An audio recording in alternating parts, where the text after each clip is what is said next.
Welcome back to Thriller Recapped. In today's video, we will be going through a thriller drama film entitled Warwick. The movie begins with Kimono, a 12-year-old girl, getting abducted by the Great Tiger Rebel. When she and her family live in a tiny isolated village, she is one of the children being forced into murdering their parents. As part of the notorious terrorist group, the leader gives her the rifle and orders her to kill her parents. He scares Mona into torturing her parents. If she refused, Kimono's father tells her to obey the leader. Then the firing explodes. Kimono and other village children are being sent to another remote island to be trained as terrorists. The rebels encourage them to respect and cherish their firearms as if they were people. Kimono and other children are compelled to fight the state. She is tortured and overworked by lugging hefty weaponry, jumping from peaks to peaks in quest of food and targets. Kimono learns to suppress her tears or face harsh punishment from. On the same day, the rebels give each child a real gun. This time, the rebels sing as they distribute the guns. It's nearly a tradition.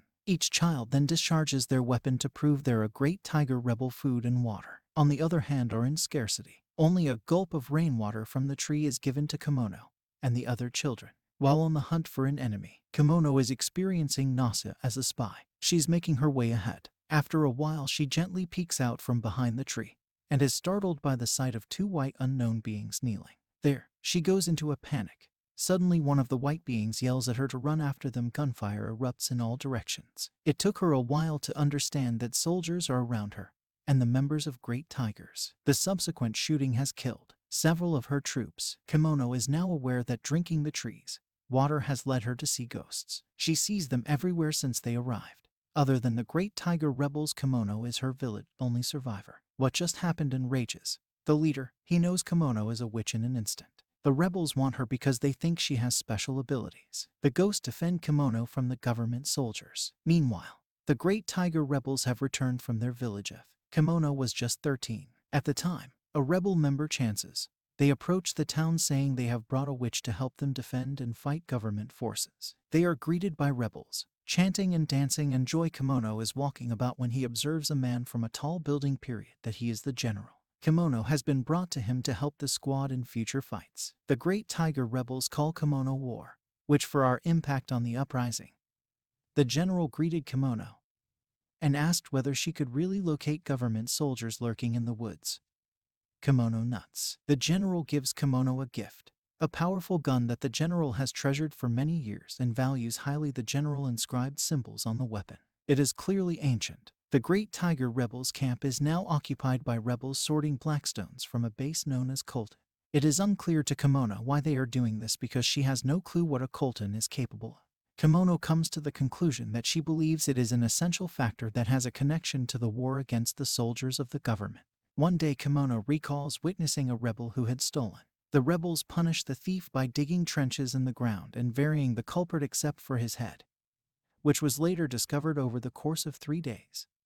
The thief became caught in the hole and died with its jaws open. The Great Tiger Rebels load the coltan into the truck. The rebel slaves are also digging and sorting blackstones. Rebels are on the lookout for anybody trying to steal from them. Again, want to rebel. Notice Kimono slumped. He beat her. The magician fires his weapon. The rebels have stopped attacking. The magician urges and not to injure the Great Tiger Rebels, which the rebel then exits, trying to harm Kimono when she becomes the Great Tiger Rebels, which would result in disaster. Kimono is recognized as a special asset. Some say Kimono is the key to overthrowing the government.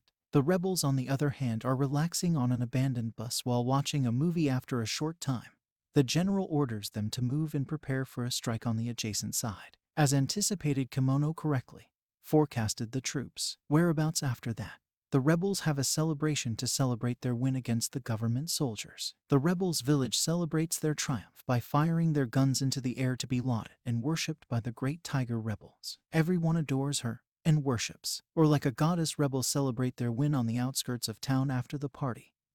The magician and he's narrating a story about the Great Tiger Rebels. Meanwhile, the general is yelling at a rebel soon after he shoots the member, shocking Kimono. Kimono is about to fall off when she observes a ritual in the other tent.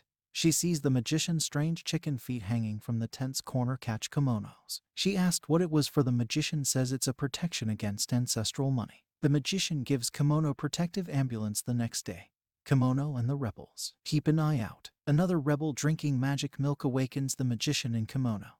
Both drink after sipping magic milk. Kimono giggles. Kimono keeps talking oddly. After chattering, she notices a crowd. She knows they're soldiers. She warns the rebels to assault. They quickly fire big machine guns and powerful. Their victory was indeed a surprise. She can feel their desire for Colton. A member of Great Tiger Rebel quits. He resigns, pointing the revolver at the magician. That's when the magician reveals him.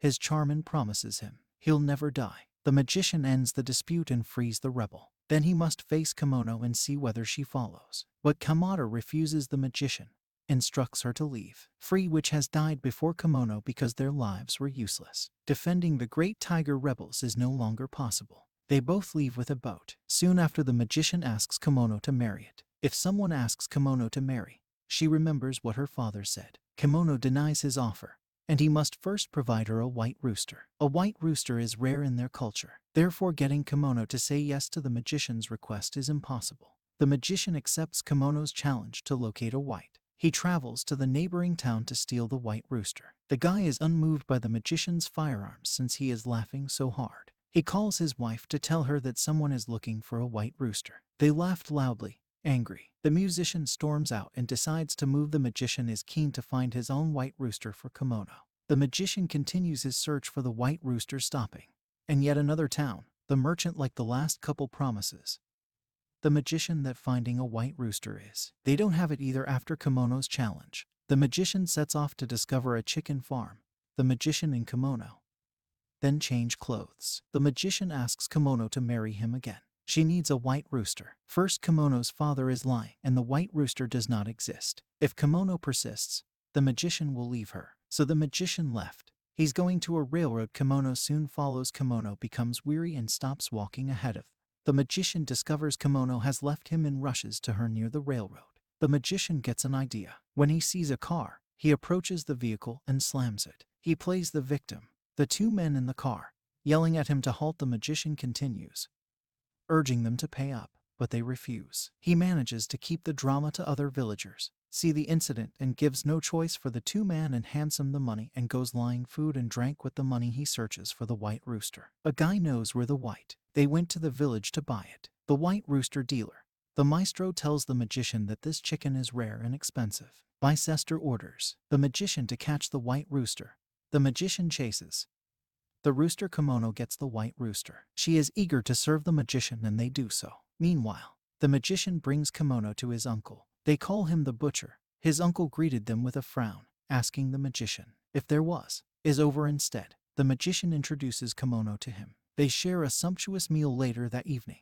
The next day, the magician and Kimono began working as oil extractors in the village. After their task, they proceed to the farm to gather additional raw materials for the oil extraction. When the Great Tiger Rebels arrived, they want Kimono war, which must be returned to the rebels by the general. They grabbed Kimono from the magician. Kimono refuses to murder the magician in front of Kimono.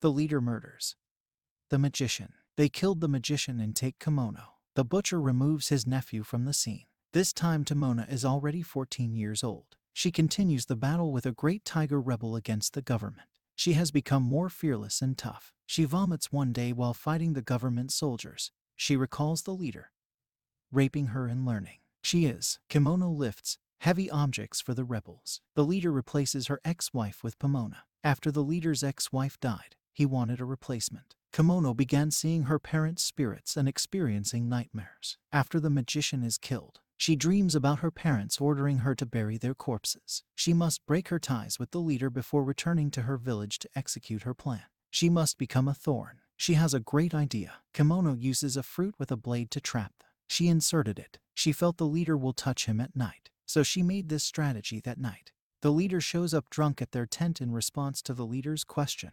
Kimono nods and wants to make love with the leader. The leader then touches Kimono and feels her. He slid inside Kimono and stuck his erection to her. As he does this, he discovers his manhood is bleeding. The plan works. She grabs something hard and smacks. She then left the Great Tiger Rebels village. She sprints. Kamala has a strong stomach ache. The cops catch Kimono after asking a local village for assistance. Her belly still hurts. The police assist her and free Kimono. He's preparing to drive Kimono to the hospital, but he changed his mind and asked Kimono. She wants to see the magician's butcher uncle. The police keep his word to Kimono. Upon arriving at the butcher's village, a woman manages to extract the fruit with a blade from. The woman tells Kimono that it is dangerous for her baby since it can cause suffocation. The butcher checks Kimono and asks to stay in the village. Kimono is like a daughter to the butcher and will teach her to run some errands. Kimono has nightmares again. A boat takes Kimono to a remote. Her stomach begins to crumble in pain. She just discovered she's in labor. In the end, it's Kimono who delivers the baby on her own. After she bathes and dresses her newborn, she heads home to fulfill her vow to her parents by burying them in a dignified manner. The movie ends with Kimono looking for her parents' remains. She digs a pit near their home to bury her parents' bones. She names her son Magician. After her late husband, Kimono leaves the community and starts anew. Now you see this video on the screen. This is a video that YouTube thinks it's suitable for you, and in most cases they are never wrong. Click it now before it disappears. Anyway, subscribe now, and if we get to 50k likes, I will make a part 2 of this film. Until then, stay thrilled.